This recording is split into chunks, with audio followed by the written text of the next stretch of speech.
ህልማችሁን ማሳካት ካልፈለጋችሁና ተራ የሚባል አይነት ሰው ሆናችሁ መቅረት ላይ ተመቻችታችሁ መቀመጥ ከፈለጋችሁ ለእናንተ ትልቅ ትምህርት አለኝ። ሁሉንም ሰው በጥሞና አዳምጡ። ሁሉም ሰው የሚላችሁን ስሙ። የነሱ ፍርሃት የናንተ ድንበር ወይም መስመር እንዲሆን ፍቀዱ። የነሱ ምቾት የናንተ ጣሪያ እንዲሆን ፍቀዱ።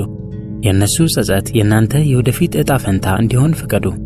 ይህንን ስታደርጉ ልዩ ሰው የመሆንን አስፈሪ ሸክም የመጋፈጥ ግዴታ አይኖርባችሁም። ነገር ግን የምትፈልጉት ኃይልን መቀዳጀት፣ በህይወት መስመር ላይ ፈጥኖ መገስገስ መቻልንና ነፃነትን ከሆነ አንድ ከባድ ክህሎትን መማር ይኖርባችኋል። መርጦ ጆሮ ዳባ ልበስ የማለትን ክህሎት። ምክንያቱም ሁሉም ድምጾች ወደ አእምሯችሁ መግባት አይገባቸውም። ዛሬ ደግሞ ከነዚህ አላስፈላጊ ድምጾች ውስጥ 5ቱን እንቆርጣቸዋለን። ምክንያቱም እነዚህ 5 ድምጾች ህይወታችሁን እያበላሹ ነው። በተለይ 5ኛው እጅግ በጣም አደገኛ ነው። አንደኛ፣ ምቾት የሚወደን ሰው አትስሙ። ይህ አይነት ሰው እንዲህ ይላችኋል፣ ለምን ሪስክ ትወስዳላችሁ? ለምን በሰላም አትቀመጡም? አሁን ራሱ አሪፍ አካሄድ እየሄዳችሁ እኮ ነው እና የመሳሰሉትን ይላችኋል። በእርግጥ ይህንን የሚላችሁ ጠልቷችሁ አይደለም፣ የራሱን ሚዛን እየጠበቀ ብቻ ነው። የእናንተ ትልቅ ራዕይ እንዲህ አይነት ሰዎችን ሰላማቸውን ያናገዋል። እናንተ ስትንቀሳቀሱ እነሱ የተጋለጡ ይመስላችኋል። እናንተ ስታድጉ ወደ ኋላ የቀሩ ይመስላችኋል። እናንተ ሪስክ ስትወስዱ ትንሽነት ይሰማቸዋል። ስለዚህ ራሳቸውን ለመጠበቅ ሲሉ ዓለምን አጥብበው ይመለከታሉ። ምቾት የሚወዱ ሰዎች መረጋጋትን ያመልካሉ። ነገር ግን የነሱ መረጋጋት ብዙውን ጊዜ የተዳፈነ ፍርሃት ነው። አንድን ነገር መራብ ምን እንደሆነ አይረዱም። በሆነ ጉዳይ ላይ መጠመድና ኦብሰስድ መሆን ምን እንደሆነ አይረዱም። እናንተ ለምን አሁን መስዋዕትነት ከፍላችሁ በኋላ ለሚመጣውና ለማይታየው የተሻለ ነገር እንደምትለፉ አይረዱም። ምክንያቱም እነሱ ቀድሞውኑ መካከለኛና ተራ ሰው ሆኖ ከመኖር ጋር ሰላምን ፈጥረዋል። አደገኛው ክፍል ደግሞ ይህ ነው። ምክራቸው በጣም ምክንያታዊ ይመስላል። እውነታውን ተቀበሉ ይሏችኋል። ከመጠን በላይ አታስቡ፣ ሕይወትን ዝም ብላችሁ አጣጥሙ ይሏችኋል። ነገር ግን ያለ ራዕይ እውነታን መቀበል እጅ መስጠት ማለት ነው። ዓላማ የሌለው ደስታ ልክ እንደ ማደንዝዣ ነው። እነዚህን ሰዎች ለረጅም ጊዜ ከሰማችኋቸው ከነሱ አቅም ጋር ለማመጣጠን ስትሉ ግቦቻችሁን ማሳነስ ትጀምራላችሁ። ስለ እቅዶቻችሁ ማውራት ታቆማላችሁ። ጥንካሬያችሁን ታሟሟላችሁ። መለኪያ ደረጃዎቻችሁን ታላላላችሁ። እናም ቀስ በቀስ ሳታስተውሉት በቀላሉ የምትበገሩ ሰው ትሆናላችሁ። ልብ በሉ፣ እድገት ግጭትን ወይም ፍሪክሽንን ይፈልጋል። ምቾት የሚወዱ ሰዎች በማንኛውም ሁኔታ ይህንን ግጭት ማስወገድ ላይ የተጠመዱ ናቸው። እናንተ ግን መስፋፋትን፣ ማደግንና መግዘፍን ከፈለጋችሁ መቀጨጭን ከመረጡ ሰዎች ፍቃድ መጠየቅንና ለነሱ ስትሉ መለዋወጥን አሁኑኑ አቁሙ። ሁለተኛ፣ ዘወትር ነቃፊና ተቺ የሆነን ሰው አትስሙ። እንዲህ አይነት ሰዎች በሁሉም ነገር ላይ የሚሰጡት አስተያየት አላቸው፣ ግን ደግሞ በምንም ነገር ላይ ዕውቀት የላቸውም። የእናንተን ሐሳቦች ይተነትናሉ። የጊዜና የእቅድ ሰሌዳችሁን ይጠይቃሉ። አንድን ጉዳይ ለመፈጸም ከመጀመራችሁ በፊት ጉድለቶችን አጉልተው ሊያሳዩአችሁ ይፈልጋሉ። ይህንንም ሐቀኝነት ብለው ይጠሩታል። ነገር ግን አስተውላችሁ ከተመለከታችኋቸው ይህንን የሚያደርጉት አብዛኛውን ጊዜ የራሳቸው ነጸብራቅ ወይም ፕሮጀክሽን ስለሆነ ነው።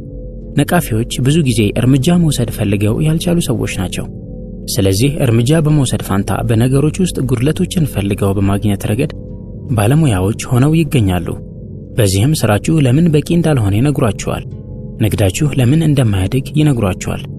እቅዳችሁ ለምን የዋህነት እንጂ እውነታን ያላገናዘበ እንደሆነ ይነግሯችኋል። ነገር ግን እስቲ እነሱ ምን እንደገነቡና እንደሰሩ ጠይቋቸው። መልስ የላቸውም። ገንቢ አስተያየት የተለየ በአንድ ነጠላ ጉዳይ ላይ ያነጣጠረና ግልጽ ነው። መፍትሄዎችን ያቀርባል፣ አቅጣጫዎችን ይጠቁማል። አጥፊ ትችት ግን ግልጽነት የጎደለው ነው። ጉልበታችሁን ያሟጥጠዋል። ግልጽ የሆነን መስመር ሳያቀርብ ጥርጣሬን ይዘራባችኋል። በሕይወት መንገዳችሁ ላይ ስትጓዙ ከእውነታ መከለል አያስፈልጋችሁም። ከሰዎች መሃል ማን እንደሚያደርሳችሁ ማጣራት ነው የሚያስፈልጋችሁ። ገንቢ ሰዎችን ስሙ። አድራጊና የተግባር ሰዎችን ስሙ። ከተሞክሮ የመጡ ጠባሳዎችን የተሸከሙ ሰዎችን አዳምጡ። አስፍቶ መመልከትን ከስልጣን ወይም ከበላይነት ጋር የሚያምታቱ ተመልካቾችን ችላ በሏቸው። ምክንያቱም አንዴ የተቺውን ሰው ድምፅ ወደ ውስጣችሁ ካስገባችሁት ከእያንዳንዱ እንቅስቃሴያችሁ በፊት ታመነታላችሁ። ማመንታት ደግሞ የግስጋሴ ወይም ወደፊት የመራመድ ጠላት ነው። ሶስተኛ፣ ሁልጊዜ ተጎጂ ነኝ ባይን ወይም የተጠቂነት ስሜት የተጠናወተውን ሰው አትስሙ። ይህ ሰው ዓለም በሱ ላይ እንዳሴረች ያምናል። ምንም ነገር የሱ ጥፋት አይደለም። ሁሉም ነገር ለሱ ፍትሃዊ አይደለም። ከሱ በቀር ሁሉም ሰው እድለኛ ነው። ይህ የሁል ጊዜ ሐሳቡ ነው። ስለ ህይወቱ ሲያወራ ዘወትር በጥቃት ኢላማ እንደተደረገ አድርጎ ይተርካል እና ለረጅም ጊዜ ከሰማችሁት ዓለምን በሱ መነጽር መመልከት እንድትጀምሩ ትገደዳላችሁ። የተጠቂነት አስተሳሰብ ከሰው ወደ ሰው ተላላፊ ነው። የተጠቂነት ስሜት አእምሯችሁ ክፍተቶችን ሳይሆን እንቅፋቶችን እንዲፈልግና እንዲመለከት ያሰለጥነዋል። ኃላፊነትን ከመውሰድ ይልቅ ወቀሳን እንድታዘወትሩ ያደርጋችኋል። ገና ከመሞከራችሁ በፊት ልታሸንፉበት የነበረውን ጥረታችሁን ሰበብ ደርድራችሁ እንድታስወግዱት ያደርጋችኋል። አዎ፣ ዓለም ፍጹም አይደለችም። አዎ፣ ሥርዓቶች ጉድለት አለባቸው። አዎን፣ ሁኔታዎችና አጋጣሚዎች ይለያያሉ። ነገር ግን የታላቅነት መንገድ የሚጀምረው ሰበቦች በሚያልቁበት ቦታ ላይ ነው። ሁልጊዜ ተጎጂ ነኝ የሚል ሰው ቆራጥ ውሳኔን መወሰንና ትልቁን እርምጃ መራመድ አይችልም። እንዲህ አይነት ሰዎች ለምን እቅዳችሁ እንደማይሰራ ያስታውሷችኋል። ለምን በጣም ከባድ እንደሆነ ይነግሯችኋል። እንደናንተ ያሉ ሰዎች ለምን እንደማይሳካላቸው ይነግሯችኋል። ነገር ግን ልብ በሉ፣ የሌላ ሰው ተስፋ መቁረጥ የእናንተ ፍልስፍና እንዲሆን አትፍቀዱ። በወጥመድ እንደተያዛችሁ የሚገልጸውን የውሸት ትርክት ከተቀበላችሁ የለውጥን በር ለመክፈት ፈጽሞ አትደፍሩም። 4ኛ መንጋውን አትስሙ። መንጋው ጩኸታማ፣ ስሜታዊና ግልፍተኛ ነው። እንደ ማዕበል ይንቀሳቀሳል። ዛሬ ያወድሳል፣ ነገ ደግሞ ያወግዛል።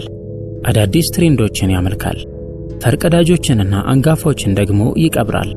ውሳኔዎቻችሁ በመንጋው ዝንባሌ የሚመሩ ከሆነ ማንነታችሁ የተረጋጋ አይሆንም። ብቁ ሰው ከመሆን ይልቅ ዕውቅናን ታሳድዳላችሁ። የመርህ ሰው ከመሆን ይልቅ ለጭብጨባ አቅጣጫ ትቀይራላችሁ። ተቀባይነት ለማግኘት ስትሉ ብቻ እውነተኛውን ድምፃቸውን ታፍኑታላችሁ። መንጋው ለአሁን ጥሩ ስሜት የሚሰጠውን ይወዳል። ታላቅነት ግን አስፈላጊ ድርጊቶችን ለረጅም ጊዜ ማከናወንን ይጠይቃል። በታሪክ ውስጥ አዳዲስ ፈጠራዎችን ለዓለም ካበረከቱ ሰዎች ውስጥ የሥራቸው መጀመሪያ ላይ የተጨበጨበላቸው ለጥቂቶቹ ብቻ ነው። ሰዎች አያሳኩትም ብለው ጠርጥሯቸው ነበር፣ ተሳልቀውባቸው ነበር፣ ችላ ብለዋቸውም ነበር። ምክንያቱም ኦሪጂናሊቲ በማህበረሰቡ ዘንድ የተለመደን ጉዳይ ስጋት ላይ ይጥለዋል።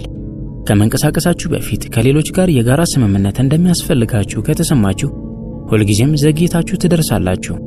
ልብ በሉ፣ መንጋው ሪአክት ያደርጋል፣ መሪዎች ግን ይወስናሉ። የትኛውን መሆን እንዳለባችሁ መምረጥ የእናንተ ፋንታ ነው። 5ኛ ገና ነው የሚለውን ድምፅ አትስሙ። ይሄኛው ስውር ነው፣ አይጮህም፣ ይልቁንም ይንሾካሾካል። ዝግጁ እስክትሆኑ ጠብቁ ይላችኋል። ጥቂት ተጨማሪ ነገር አሻሽሉ ይላችኋል። በሚቀጥለው ወር ጀምሩ ይላችኋል። ነገሮች ከተረጋጉ በኋላ ታደርጉታላችሁ ይላችኋል። ይህ ድምፅ የራሳችሁ ድምፅ ነው። ለራሳችሁ ስትሰሟቸው በኃላፊነት የተሞሉ ቃላት ይመስሏችኋል፣ ስትራቴጂያዊ ይመስላሉ። ነገር ግን አብዛኛውን ጊዜ ትክክል ያልሆነን ዝግጁነት የተላበሰ እውነተኛ ፍርሃት ነው። የዝግጁነት ጊዜ የሚባል ነገር የለም። ያለው የውሳኔ ጣሪያ ወይም ትሬሽሆልድ ብቻ ነው። ገና ነው የሚለው ድምፅ ሁልጊዜም እናንተን ለማዘግየት ምክንያት ያገኛል። ተጨማሪ ገንዘብ ያስፈልገኛል፣ ተጨማሪ ልምድ ያስፈልገኛል፣ ተጨማሪ ግልጽነት ያስፈልገኛል ትላላችሁ። የሆነን ጊዜ መጠበቅ እድሎች በጸጥታ እንዲያልፏችሁ ያደርጋል። ይህ ገና ነው የሚለው ድምፅ ከማፈር ሊጠብቃችሁ ይችላል። ምቾት በማይሰጣችሁ መንገድ ተጋላጭ ከመሆን ይጠብቃችኋል። ነገር ግን ከእድገትም ጭምር ይጠብቃችኋል። ለረጅም ጊዜ ከሰማችሁት በእቅድ ዝግጅት ባለሙያ ትሆናላችሁ። ነገር ግን ለተግባር ባዕድ ትሆናላችሁ። ተግባር ብቃትን ይፈጥራል። ብቃት በራስ መተማመንን ይፈጥራል። ይህንን ቅደም ተከተል መቀልበስ አይቻልም። አሁን ይህንን በደንብ ተረዱ። እነዚህን 5 ሰዎችና ድምጾች ችላ ትሏቸዋላችሁ ማለት ቸልተኛ ሰው ትሆናላችሁ ማለት አይደለም። የእናንተን አቅጣጫ ማን ተጽዕኖ ሊያሳድርበት እንደሚገባ አሁን ብላችሁ ተወስናላችሁ ማለት ነው። የእናንተ አእምሮ የህዝብ መናፈሻ አይደለም።